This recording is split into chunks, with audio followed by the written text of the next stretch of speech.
And we like to warm up this mastermind group. We like to warm up the chat, so it's not just all me.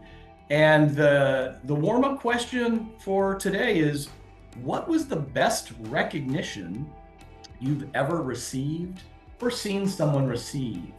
What's the best thank you that maybe a boss ever gave to you? I am fascinated by the power of recognition. Michelle from Green Bay, hello. Megan's got a free PTO day, and you're spending it with us, or that was the gift. I got you, Megan. I was going to be so impressed if you were spending your PTO day with us.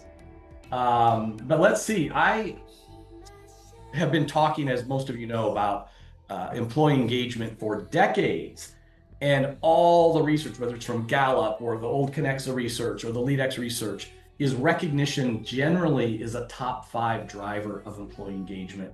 And we like to talk about it even in our EQ programs. I see David talking about here, yearly performance, handwritten note, the power of handwritten notes. That's right. The more time it takes to create the thank you, the more value we attach to it when we receive that thank you. That is awesome. So keep them coming. I like to view this as an incredible mastermind. Once a month we get together. You know, we have that audacious goal to make this your favorite 1-hour meeting of the month. We want to know how we're doing, getting on that big, hairy, audacious goal. If we haven't met yet, I'm Kevin Kruse. I'm the founder and CEO of LeadX. This is a community of practice for leadership development professionals.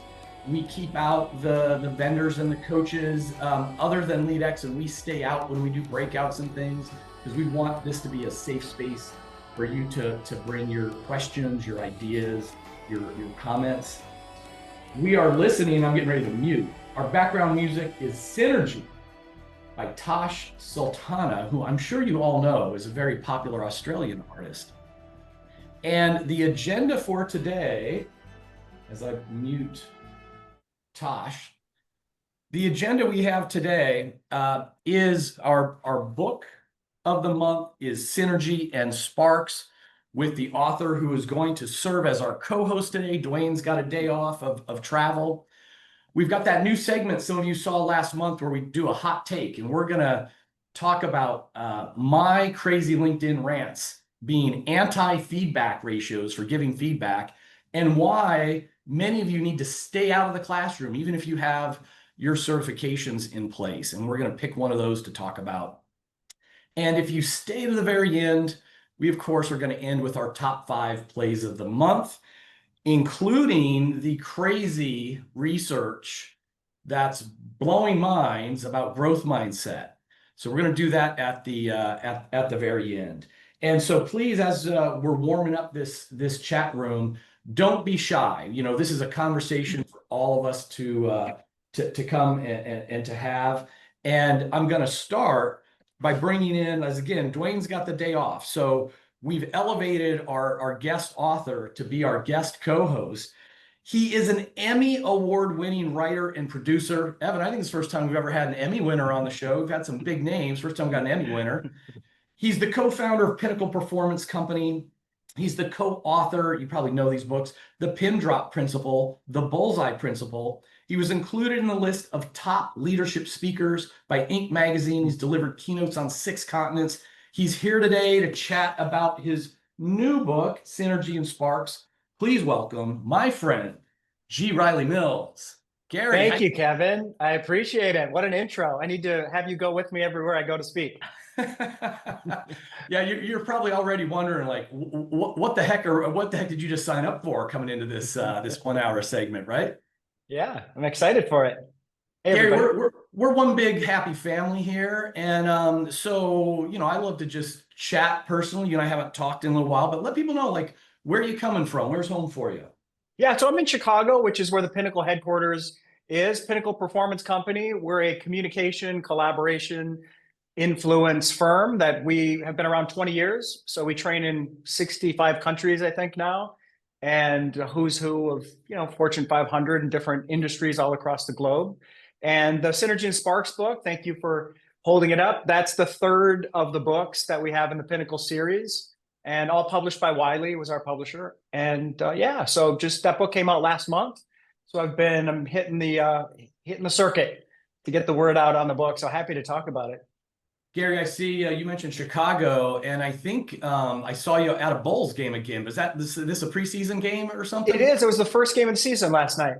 Oh my gosh.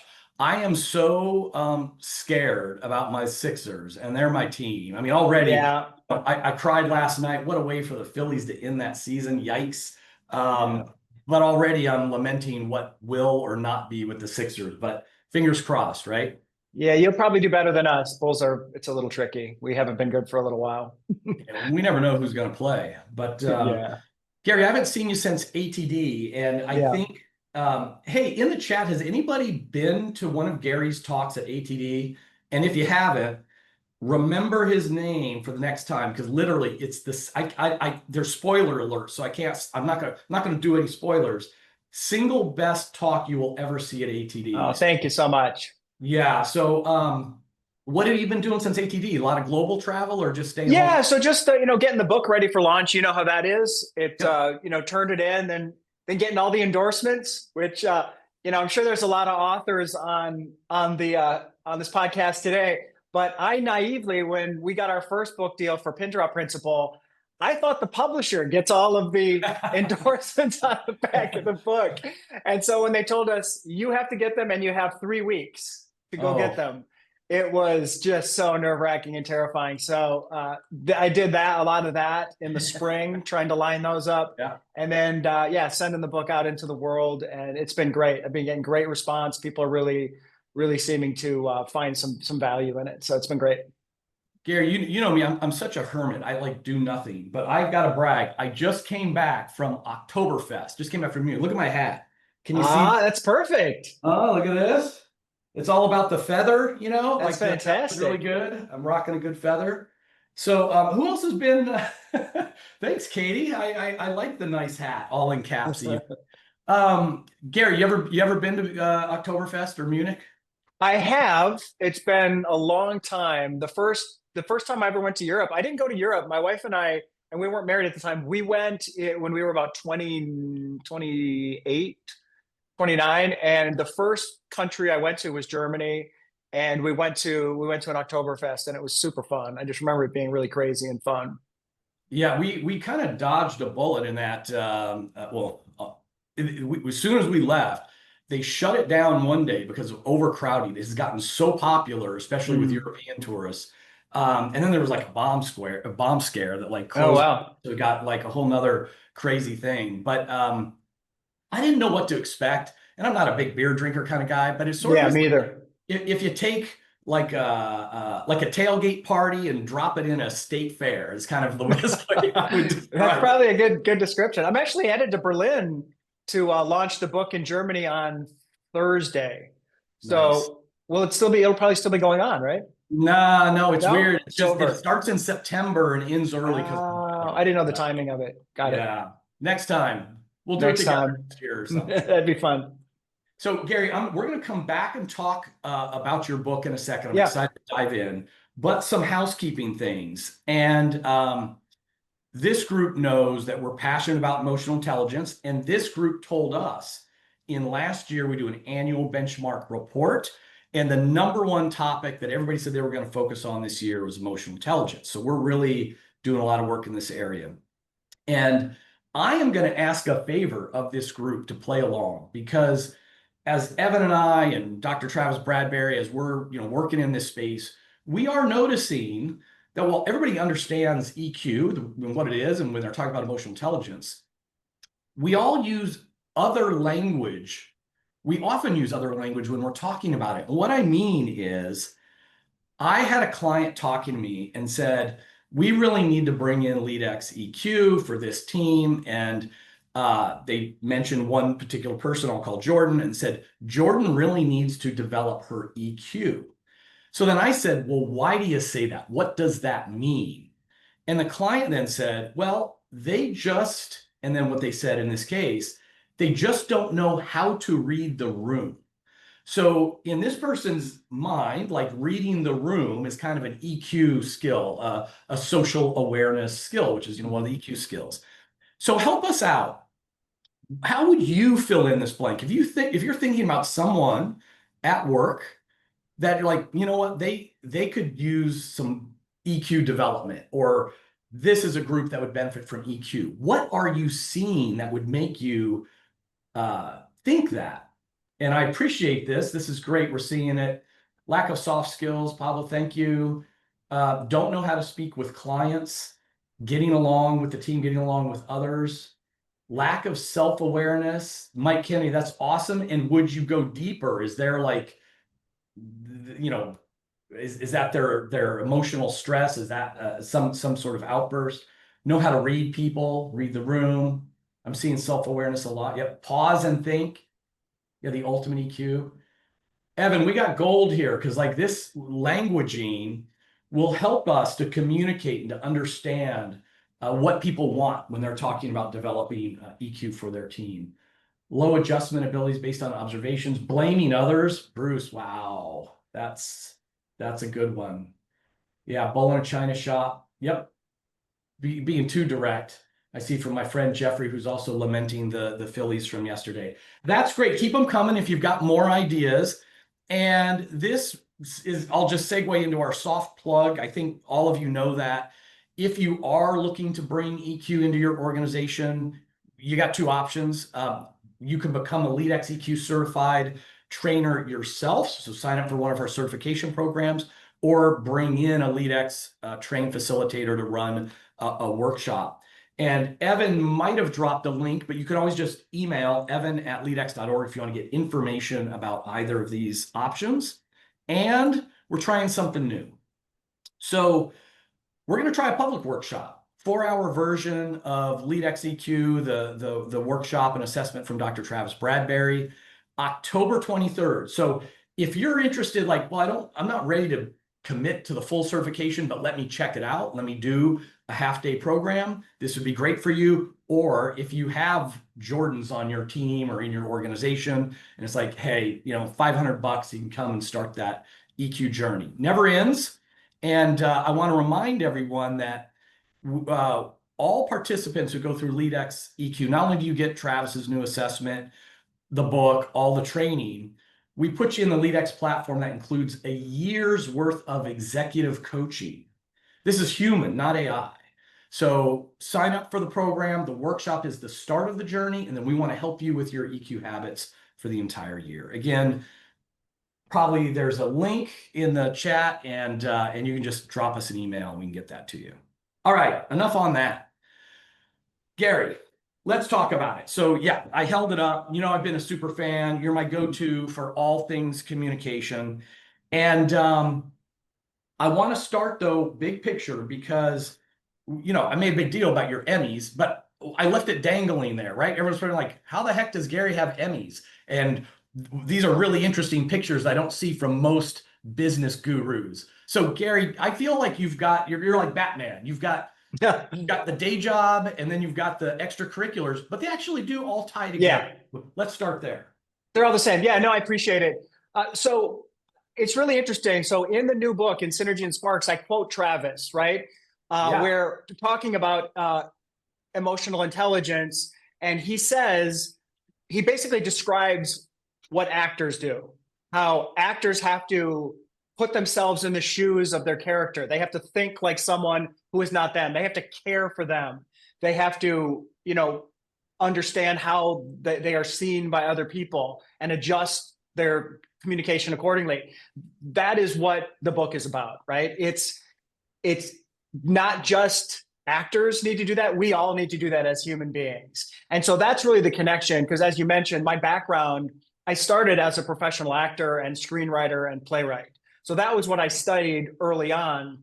And that's what informs all the communication and collaboration work that I do all around the world. And it's what Pinnacle does. So if you work with Pinnacle, we're different than a Dale Carnegie or a Toastmasters in that all of our trainers have both business acumen, they've been in the corporate world, but they've also trained as an artist, as a director, as a film actor. And so we meld those two things. And it goes all the way back to 1956, which I write about in the book. Irving Goffman, the sociologist, he actually wrote a book called The Presentation of Self in Everyday Life, where he said, we are all social actors.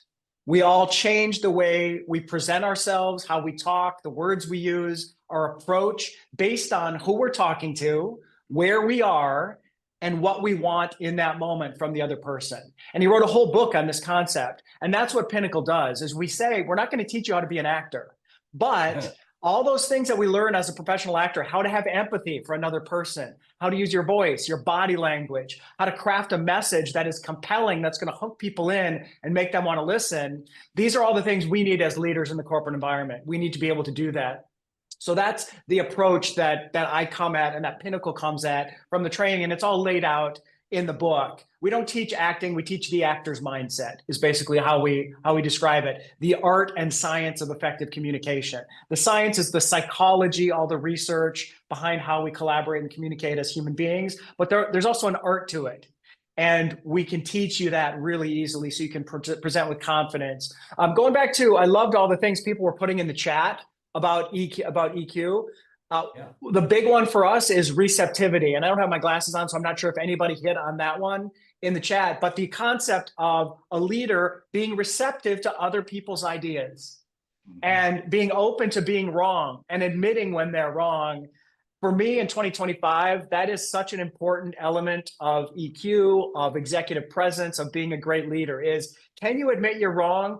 Can you be the second smartest person in the room and be comfortable with that? Or do you always have to be the big dog in the room and get the last word? So I think receptivity is really undervalued in that realm when it comes to EQ. Going back to answer your question about the Emmys. So I've been a playwright, screenwriter, actor for 40 since 1984, I think. So I don't know how many years that is, 41 years. And I worked professionally since I was 17. And a few years ago, NBC approached me and my writing partner, who's a hip hop artist from Chicago, Emmett Till. If you know that case about Emmett Till, the young black boy who was murdered in 1955 in Mississippi when he whistled at a white woman, and the two guys who murdered him, it was all fixed, and the jury said they were not guilty, and then they admitted that they did it in a magazine article. Anyway, the court transcripts from that case disappeared in 1955. After that not guilty verdict, disappeared for 50 years. And then suddenly, the FBI got a hold of them. And so the 5 days of testimony, nobody knew what happened in that courtroom. Suddenly those court transcripts, 400 or 500 pages, came to light. And a reporter at NBC gave them to my writing partner and I and said, can you take this 5 days of fairly boring testimony and can you find a narrative and create a production that we can film, putting the audience in 2025 in that courtroom to hear what happened so we understand the racism and the systemic problems. And so that's what we did. We wrote this for NBC. They filmed it. And so you can see it on Peacock, YouTube. But it's won 3 Emmys, a national Emmy, and then it won 2 other Emmys. And we're really proud of it. It's an amazing piece of work to hear those words for the first time that had never been publicly heard outside of the courtroom. Gary, congratulations. I mean, what an incredible story, and what an opportunity to participate in something that meaningful. It's been a heck of a journey just on that one project, huh? For sure. Yeah, that's great. I want to let everybody know, especially the new folks. So what we're going to do, we're going to keep talking about synergy and sparks. And to keep the chat going, we're going to give away 10 copies of this book. We will randomly pick people who have left a comment or a question for Gary in the chat. So Debbie will pull them randomly at the end of the thing, just a little extra encouragement. So feel free to put questions and comments in. So Gary, let me start. I thought I'm going to turn to page 53. And whenever I was on your side of things and someone said they're going to quote from the book, I start to panic. I'm like, I hope I remember what I said. On page 53. I'll do my best. So you write, a message rarely travels directly from speaker to audience. It's always filtered through the audience's unique attitudes, experiences, biases, assumptions, a concept we call the prism of priority. And this is early, page 53, so it's kind of a foundational thing. Tell us more about the prism of priority. Yeah, so the prism of priority, again, any information you're delivering, good, bad, indifferent, to a team, everybody is listening to it through their own experiences, beliefs, biases, values, priorities. And so if you want that message to resonate, You have to understand your audience, number one, and then you have to craft that message in a way that makes each of those individuals go, got it. I know why this is important to me. For example, if it's a C-suite meeting, the chief marketing officer is probably looking for something different in your presentation than the CEO or the CFO. And if you're only satisfying one with your material or your approach, you're going to leave those other two not very happy. So really analyzing your audience, which is the first step in the 3-step process at Pinnacle. We have a 3-step process that underpins all of our training, whether it's storytelling, presentation skills, communication skills, collaboration skills, sales training. It's a 3-step process. And AIM is the acronym, so it's easy to remember. Analyze your audience. Who am I talking to? What do they know? What's important to them? How are they going to feel about this information? Second is identify the action you want them to take. So what do you want them to do after they come to your meeting or sit through your presentation or get the feedback from you? What action do you want them, how do you want them to act, and what do you want them to feel? And then the last one is modified delivery. That's gestures, facial expression, body language, pitch, tone, all those things that actors train in exclusively. We bring those into the corporate environment in a really simple way. So you can focus on these 6 areas. And once you understand those 6, you don't have to think about it anymore. They just become natural. For example, you get rid of verbal viruses, you know, the ums and ahs that are so annoying and that hurt people's credibility when they have too many. We have a couple exercises that help you strip those out. And so once those are gone, people can really focus on your message and they don't have to wonder, why does she seem a little uncertain, or why does she seem not quite prepared for this presentation? So yeah, so that would be my answer to Prism of Priority. Very important. First step, analyze your audience. Verbal viruses, I haven't heard those called that before. I like that. Yeah. That makes it sticky for sure. Yeah. Gary, you also mentioned storytelling, and you have great content in the book around this, but you frame it up. You recently had an amazing experience where you taught storytelling to young women from Afghanistan. So set the context of that, and then tell us, you said there's like 5 core stories. So give me that story about what was this event, and then tell us what some of these stories that we should have as yeah, so absolutely. Yeah, I had the amazing honor of being asked to be part of a program, Global Leaders United is the name of the organization. And what they do is, since the Taliban took over in, was it 2021 in Afghanistan, and now girls can't have education, they can't have employment, they can't have any of that. They've found a way, right? It's like water through a crack in a rock. A water's going to find a way to get to the other side. There's an organization that finds these women who were either in university, they were teachers, they were running businesses, who now can't do that. And they do educational sessions for them, basically in secret, in private. And they asked me to be part of this. And so I did a storytelling session for them. And it was incredible. It was incredible, the amount of imagination, the authenticity, the stories they told were unbelievable. And there's a quote in the book that I think the page, wherever you saw that in the book, where I got an email afterward from one of the women who participated, the young women. And it's one of the, and you've probably done this. If you have a book, you know, you have your deadlines from the publisher. And every time the deadline comes, there's always something I want to sneak in after that. And I always beg their forgiveness, and they've always been really nice to me.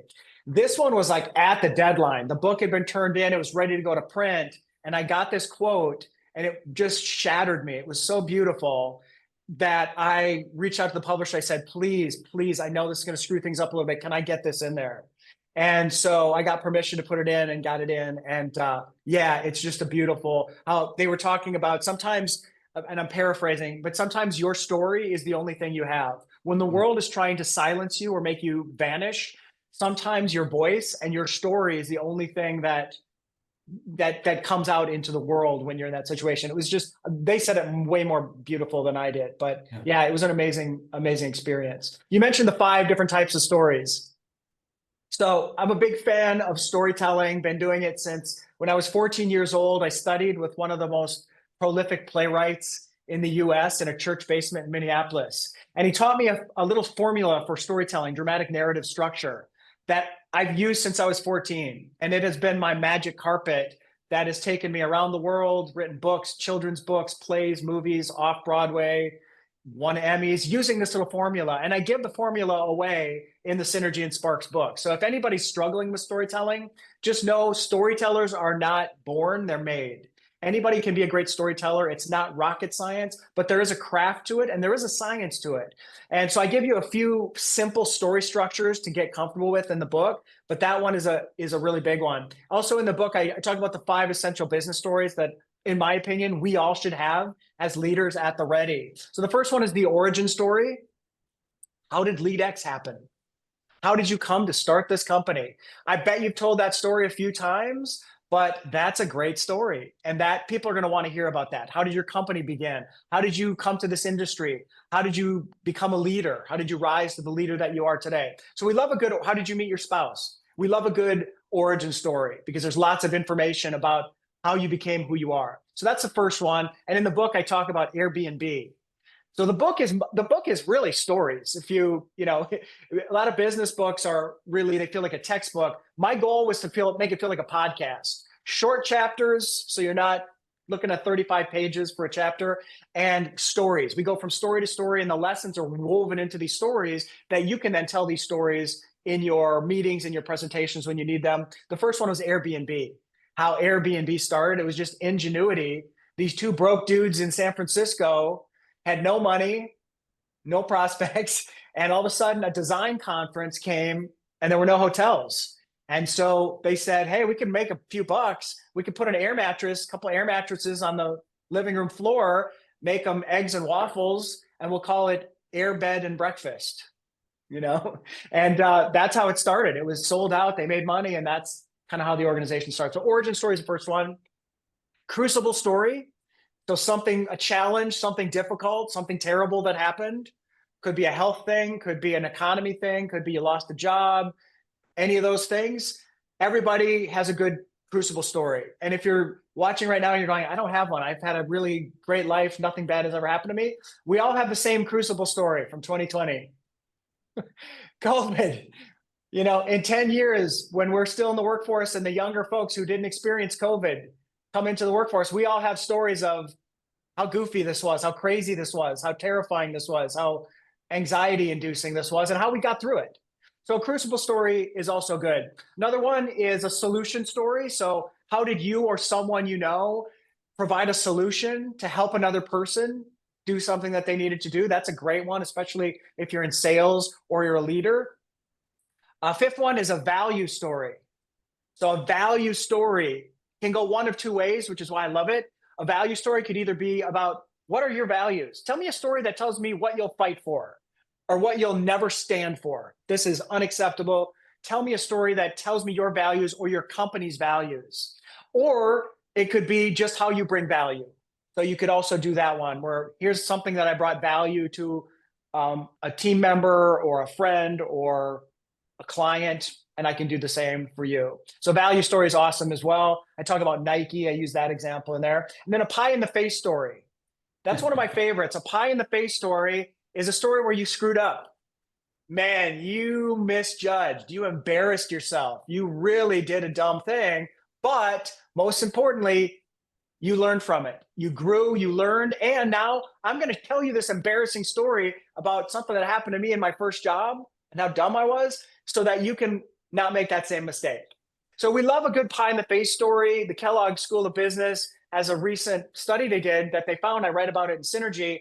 They found if a team is collaborating on a project or initiating a project, if they start the collaborative process and the project by admitting or sharing a story where they screwed up or made a mistake, the level of collaboration, the level of creativity they then have as a team, because now they're vulnerable and they know nobody's trying to be perfect, it just, everything skyrockets. Everything good comes from it. So I recommend, especially as leaders, it's good to have one of those because you're creating psychological safety, number one, but you're also telling your team, guess what? I'm not perfect.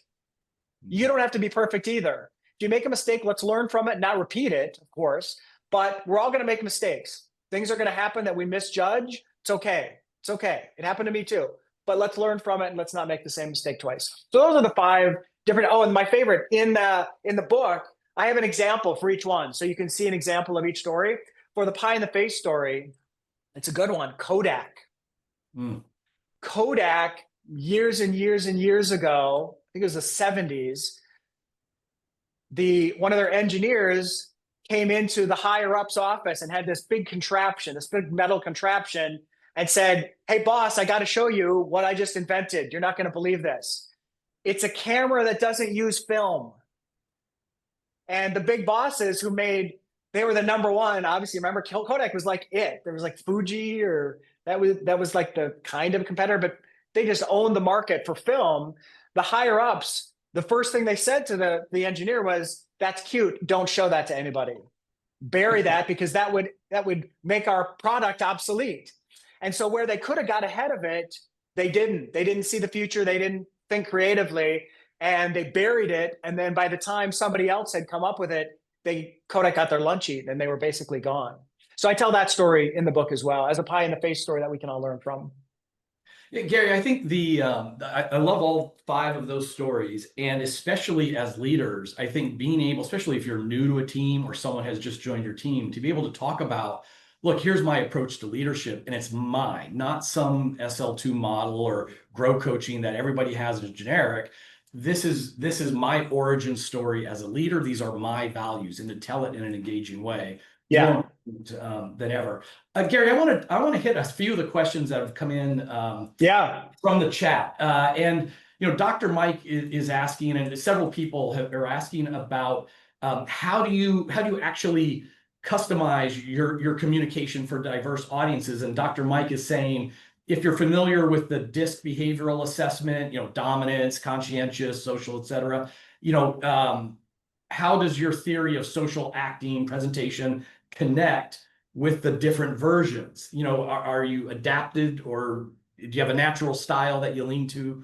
Yeah, I'm familiar with it, but I'm not an expert on the DISC stuff. My thing is just understanding who's the audience, what's their personality type, what appeals to them, what do they hate. I always give the example of, if you know your boss hates PowerPoint presentations, why in the world are you presenting that information on a PowerPoint? Because you're already setting yourself up for it to not go great. And so just understanding, culturally, that's a big thing too. You're traveling to different places. You've got to modify your message. Sometimes the presentation style that I do in America is, because I do, like you said, ATD, where it's hundreds and hundreds of folks.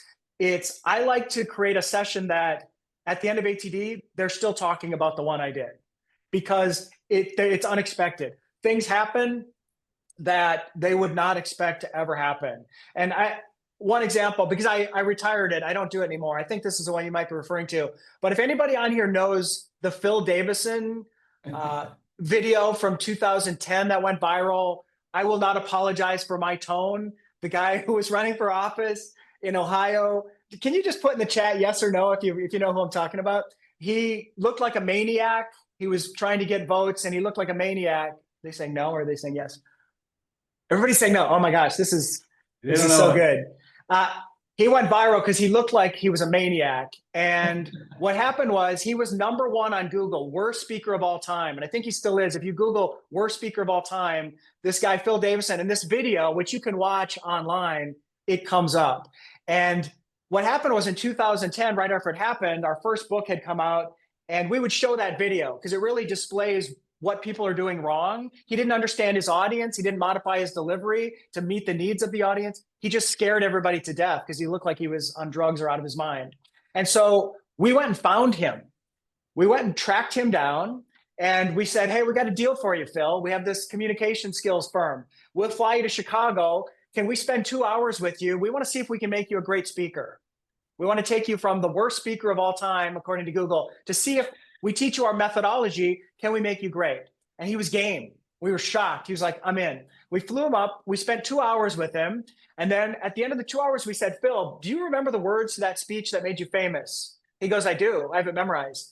We go, "Great. Go back up there again. Do it again, but incorporate everything we just taught you regarding the actor's mindset and the Pinnacle method. I want to see if it's different now." He went up and he did it, and it was completely different. He looked like a completely different person. He might have got elected if he had done it that way. And so I would use that as a case study. So I would do presentations at ATD, And I would show the first one, which most of the people in the audience had seen because it was on every TV station and it was viral. And then I would tell the story. Then I'd show the second video, which was not online. We kept that hidden. And they were blown away. They couldn't believe the transformation. So you got that big gasp moment right at the end of the session. This is 2 minutes before we're done. Then the kicker was I would end, they thought that was the big finale, right? Then I would say, so I don't know if you all know this, but Phil Davison was at ATD this week. Another big gasp, right? Because they didn't know, oh my gosh, the guy was here. I could have run into him. I could have bumped into him. And I say, in fact, he's been in this room with us for the last hour and you just didn't realize it. I got a free copy of my book to whoever can find him. And so now you got 500 people or whatever it is looking around. Somebody spots him. He stands up. The place goes crazy. He comes up on stage with me. And my closing was, thank you for being here today. And just think, if we can do this for the worst speaker of all time and make this kind of transformation, think of what we could do with your teams and leaders. Have a great day. We're going to be up here. If you want to get a picture with Phil, come on up. And we would have people lined up so that the next session couldn't start on time because everybody wanted a picture with Phil. It wasn't me, but it was Phil they wanted to get a picture with. So yeah, so that's that's my long explanation for that question. Well, and the books, the 3 books in particular we're focusing on today, I mean, gives those formulas, gives those this. I want to take 1 or 2 more, Gary, and then move on to the next segment, and then we'll come back with time permitting. Kara Fox had asked something that I think is important. When we talk about having, like, say, 5 stories, I think people aren't sure if you're meaning that loosely. Like, you know, I should really think about those 5 things.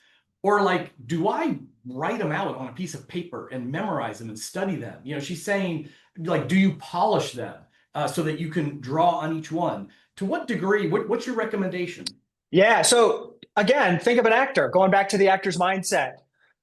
If I get cast in a play, so you and I get cast in Waiting for Godot, Kevin, you and I, right? We're not going to show up on the day and perform the play without having polished it, worked on it, got the bugs out. So the same thing with storytelling, right? So practice, so sketch those 5 out. And in the book, I have a whole chapter on it that talks about the 5 and then tells you how to sketch them out, gives you a formula to sketch it out so you have outlines, and then just practice it. Tell it to somebody at dinner and go, and then get feedback. How did that go? They go, it's kind of long. Oh, okay, I'm going to tighten it up. Or they go, it took you a long time to get to the phone call that started things off. That's a problem. That means the exposition, the background information, which is kind of boring generally, that took too long. So get to that inciting incident, that moment, that the trigger that happens that gets a story started. And then practice those stories and have them in your back pocket so that when you're meeting a client, when you're running a meeting and you need a story about why our company is really important to our clients, I'm asking you to work harder with less resources, which I know sucks. That is not the ideal. But here's what we're doing, folks. This is what our medical device is doing for people across the country. And I want to tell you a story about we just got this email, and then tell that story to give purpose, to give vision, to give direction. A story can do that really, really quickly. Gary, and would you agree that if you've really, like, internalized the long version of the story, then it's pretty easy if you've got to do the elevator speech version of the story or the 1-minute version of the story. Yeah. So again, you want to understand your audience. You're probably not going to tell a 10-minute story at the beginning of a presentation. It's too long. But if you and I are out at the pub and we're having a dinner, we're having drinks, 10-minute story is not that bad if it's a really good story. And that's how long it takes to tell it. Also in the book, I talk about anecdotes. I give 3 formulas for anecdotes because sometimes a quick anecdote is that's even better than a story because it makes the point, drives it home, and now I can move on. So I give you 3 formulas and tell you when to use those formulas in the book as well as the storytelling formulas, which are super easy to use, but really helpful once you understand what they are. Perfect. Gary, we're going to move on to another segment. People can keep asking questions in the chat. You can go back to some of those. But I want to hear, Gary, what you think and what everybody thinks on what we call now our hot take segment. for many of you, if you haven't been on the COP in a little while, so we experimented with this last month and we had people vote. Did they want to bring back hot take this month, or would we do a breakout? And everyone said, let's do another hot take. So no breakouts today. And what this segment is all about is I chose 2 of my LinkedIn posts that, you know me, like I like to get our community talking. I like to challenge us to think about things. I like to spark some dialogue. And so within the last month, I had 2 here. I called bullshit on CCL's advice, give feedback that's 75% positive and 25% negative. And on another day, I said, stop leading workshops if you're at the director or VP level in HR&D because you're hurting your career. It's a trap. 2 different things. And by the way, if you want to make sure you're seeing all of my hot takes and what everyone else is commenting on, you can just snap the QR code on the lower right and then follow me on LinkedIn. So we're going to vote. We're going to pick one of these to talk about today. We don't have time for both. So Evan's going to pop up a poll. Which one do you want us to talk about today? Feedback. We started with feedback. We've got stop leading workshops. I don't know. Let this play out. Evan, it's looking, well, I got Both great topics. Both great topics. Both great topics, right? Win either way. It's a big win either way. We're going to go with whatever the poll says, but Gary, which one is more interesting to you? So here, let me say this. I know which one's more interesting to me. And while the poll is tabulating, Yeah. Can I read a quote from Please. this book from a great man, from a very great man? And I would never read a quote from myself. So let me read a quote in this book from the great Kevin Kruse. So Kevin and I did a podcast together. He was a guest on a podcast I did years ago, maybe 5 years ago, right after COVID, I think.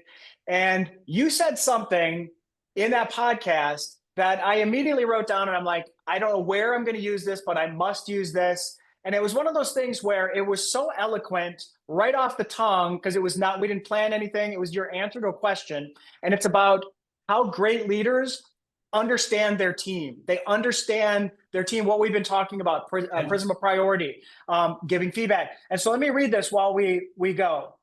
Kevin Kruse, here is the quote.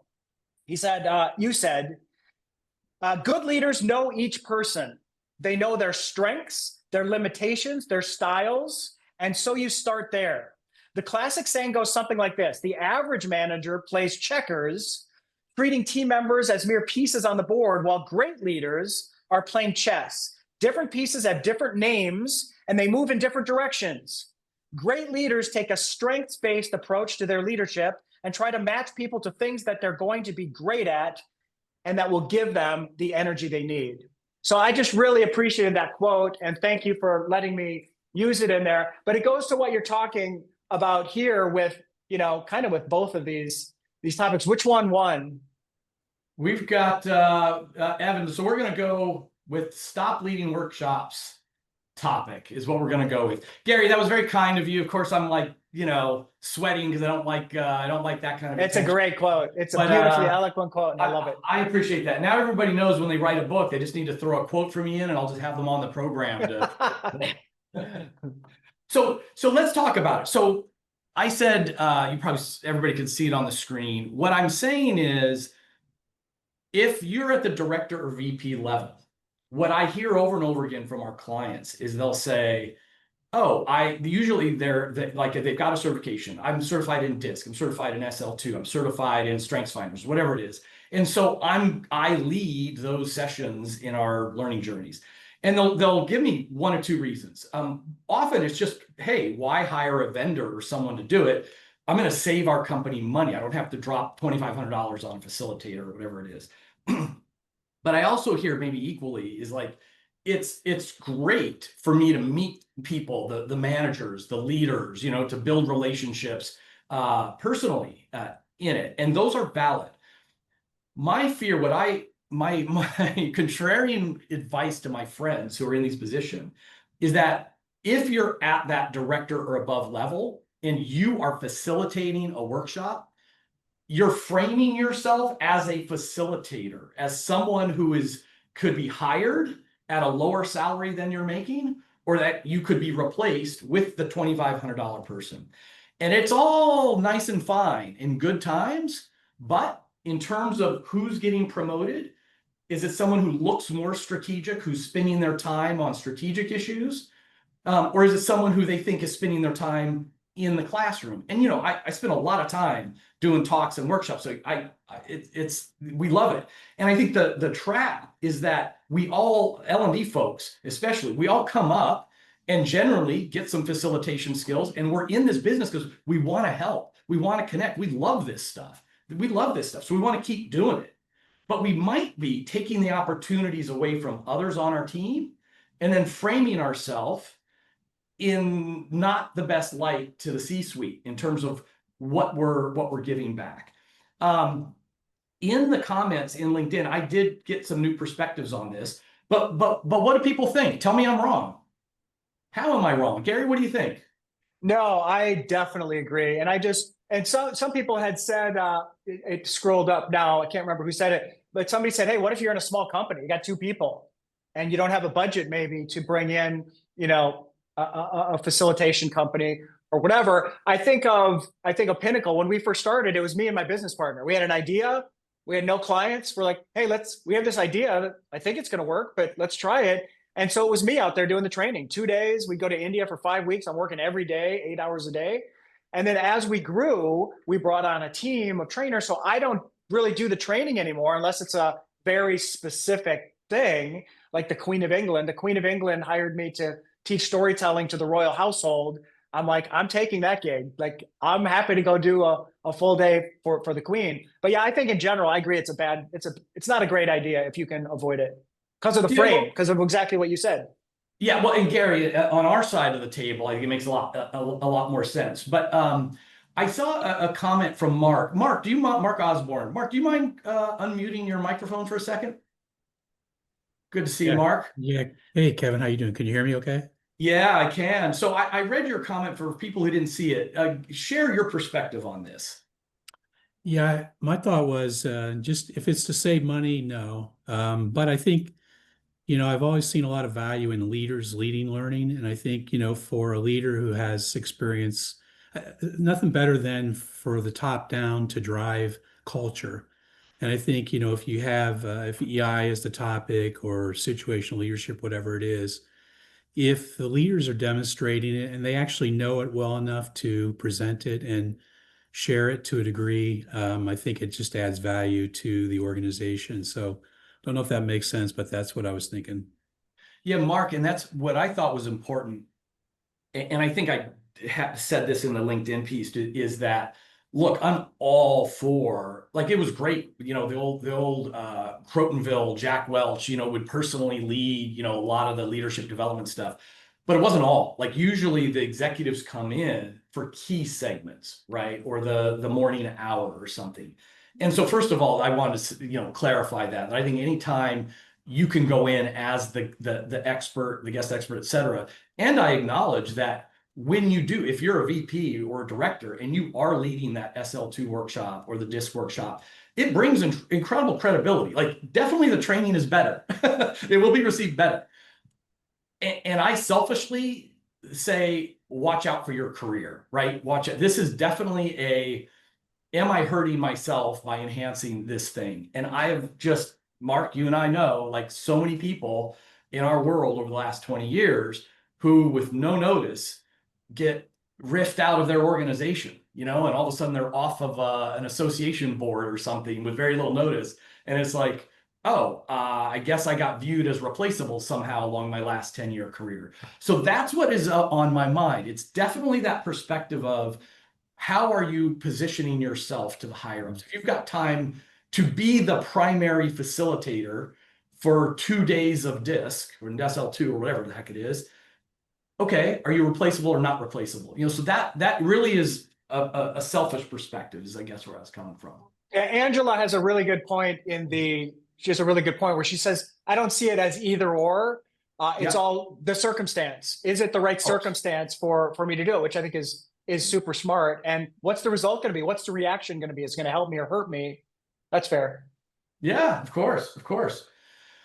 Thanks for playing along. That was fun, and I think that I had some good feedback in the LinkedIn things. People can go and look up there. There was a nice conversation.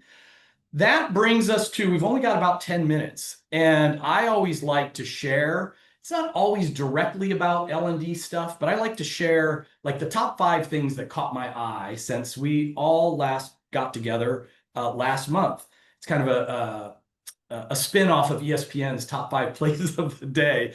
Not quite as exciting. And I like to make the joke, Gary. I say to everyone, like, hey, if you want to sound smart to your boss, then here's 5 things you could drop in or bore your family members at the dinner table. Right? So I don't know. Do a yes or no in the chat. How many of you have heard of this 996 culture? Oh, I work 996. Oh, we're a 996. Yeah, okay. So 996 is popping up. So this 996 culture is companies where you work from 9 a.m. to 9 p.m. 6 days a week, and it's expected, it's known, etc. Now, the term 996 kind of came out of China originally, but it is booming in Silicon Valley right now. And it's interesting to me that it was like 2 years ago, all of you were asking, hey, does LeadX have anything to teach our managers to be more empathetic and nice and treat the whole person at work? And now everyone's saying, like, hey, how can we hold people accountable and have tough conversations and be results focused? And 996 is the ultimate thing. And I mean, I think I know how most of you would think about this. Gary, what comes to mind when you think about this 996 culture that's now booming in Silicon Valley?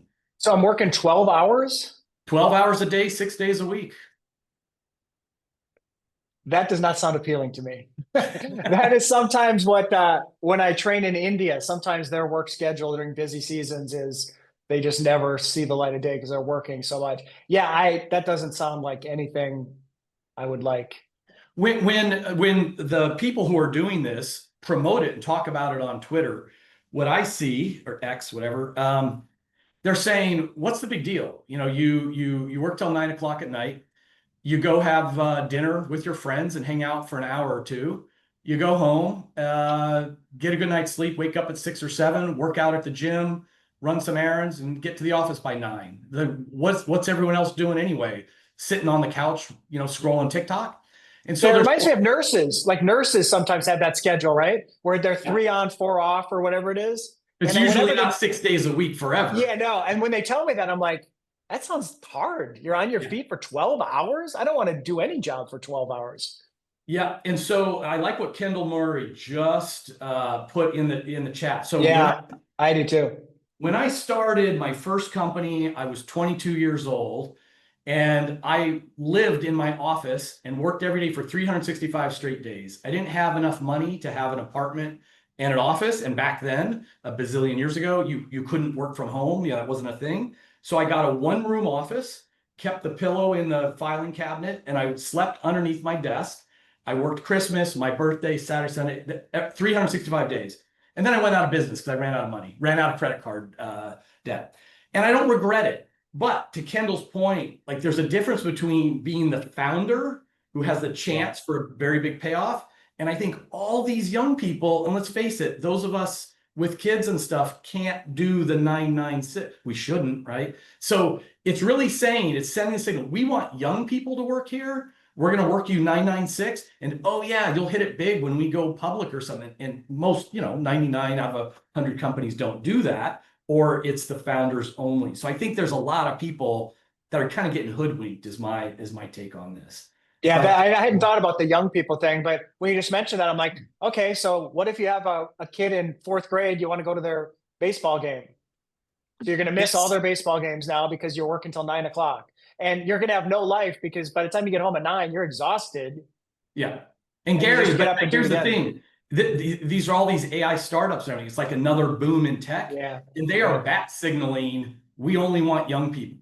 And I think that, we know why. They're tech savvy and they can work 996. But maybe I'm saying that because I'm old now. But like, I think, gray hairs who only work 40 or 50 hours a week could offer some things that they're not getting. Anyway, That was just number 5. I'll go faster. Hey, did you know in-office crossed hybrid for the first time? Now, what this means is, it's a little bit hard to see here. So this line is, these are federal workers. And so the hybrid workers dropped off starting Q1 all the way down here, and it crossed the on-site workers, meaning federal requirements, everyone's back at the office. So half of the people now are back working in the office 5 days a week, not hybrid. Now, this is federal, but federal government has a lot of workers. So this is a massive impact in the United States workforce, and will ripple out to federal contractors next. And I think is another sign, like 996, that the culture is moving into like hard results focused accountability times. It's just another signal. I think it's going to be a 5-year run. Whoops. Did you hear about Google Learn Your Way? We're learning professionals. So there's a URL there, and this is pretty cool. So Google released a version of their AI where you can drop in a textbook or a PDF of a chapter or something like that, and it will generate custom training materials. If you're 5 years old, if you're 15 years old, if you have a prior background in it, like whatever it knows about you, it will create custom texts, quizzes, slides, audio lessons, mind maps, all based on the same textbook. So what they're asserting is, why should everybody in the class have the same textbook when we're not all at the same level in the class? Dump that in. This is a new way of learning. They did a study, and it increased 11 percentage points. It was like everyone scored a 68 and then it came to a 70. So it's like one whole letter grade improvement moving to this learning role. And of course, I think as corporate professionals, we'll move faster than colleges and high schools and stuff, right? So instead of having that one big product learning system for the product launch or whatever it is, why don't we start there, but then dump it into the tool that creates a custom learning approach for every single individual. And number 2, how are we doing on time? Oh, we don't have good time. Did you hear that growth mindset was debunked again? Of course, our beloved Carol Dweck's growth mindset. We all love it. We teach it. We train it. LeadX offers the Dweck assessment in the platform, etc.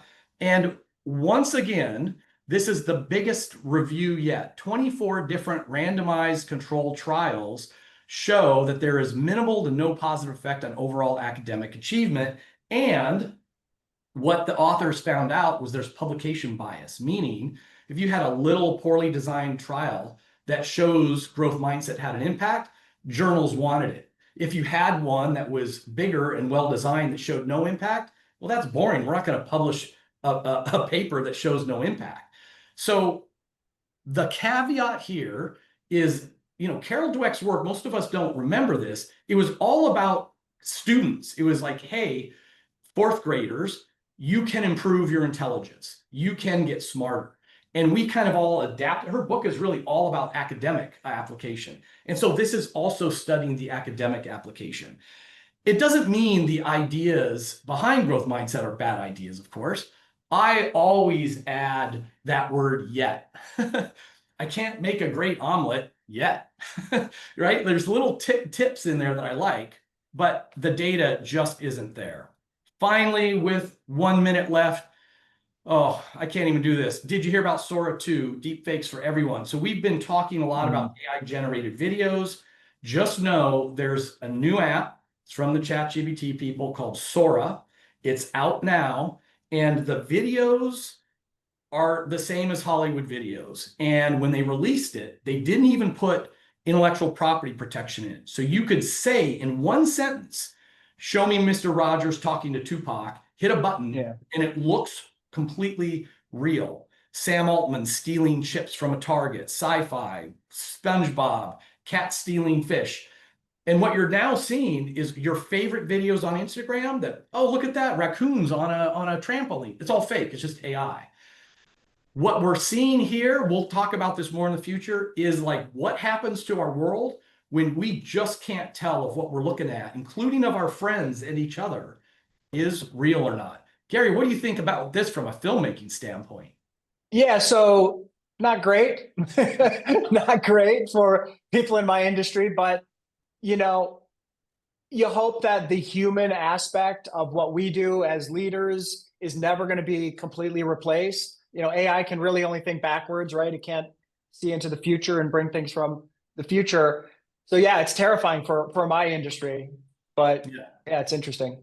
We'll talk more about the ramifications for this as well. I have gone over, which I hate to do. You guys have been really gracious with your time. Time's our most valuable asset, so I want to thank you for that. Gary, you've been tremendous. Congratulations on your book. Whoever doesn't have a copy is going to go out and buy it. And I hope you'll join us again on a future program. I would love to. And if anybody wants to connect on LinkedIn, go to G. Riley Mills, go to my website, greilymills.com. I have a bunch of Forbes articles that I've written over the years. I'm happy to send them to you for free, so you don't have to do the paywall. Just go to LinkedIn and connect with me and say, hey, can I get the Forbes articles? If you want to hear more about Pinnacle, go to pinper.com if that sounds interesting. And if you pick up the book or you win one of the books, nothing makes an author happier than if something resonates, send me a message and go, hey, I love this story. I'm going to use this. It's my favorite thing. And my birthday's coming up in like 2 weeks. So send me an email saying you liked a story in the book. That would be the best present ever. We're going to send notes and links next week, as always, as well. And hope everybody has a great weekend. And we're going to see you next month.